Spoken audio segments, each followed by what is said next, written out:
আপনারা দেখছেন press 24 channel.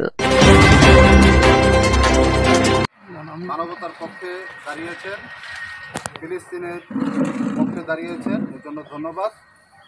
আমাদের সরকারের ঊর্ধ্বতন মহলকেও বিশ্বের যত পরাশক্তি আছে, নানান দেশ আছে, প্রত্যেকেরই এই ফিলিস্তিনের পাশে দাঁড়াতে হবে।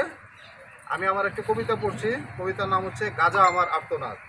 গাজা বললে বুকের ভেতর মোচড় দিয়ে ওঠে, রিটা ও রাইফেল আমার দারবিশ রক্তের ফিনকি দিয়ে চোখে। গাজার শিশুরা কবিতার শব্দের মতো লুটিয়ে পড়ে, যেন আমার কৃষ্ণচূড়া ফুল, যেন আমার রক্তাক্ত হৃদয় ফুল। আমার পবিত্রতা আল-আকসা বাইতুল মুকাদ্দাস আমার পঙ্ক্তিমালা গাতে।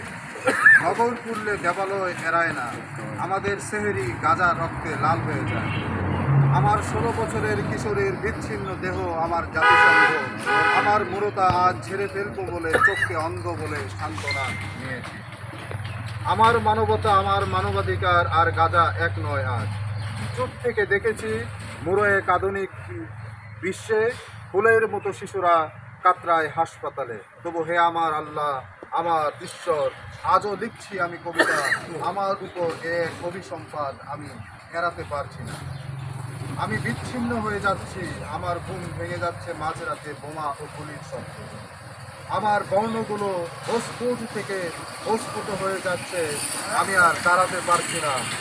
গাজা আমার আর্তনাদ, গাজা আমার সর্বশ্রেষ্ঠ রক্তাক্ত এলিজি, আমি আর কথা বলতে পারছি না। ধন্যবাদ।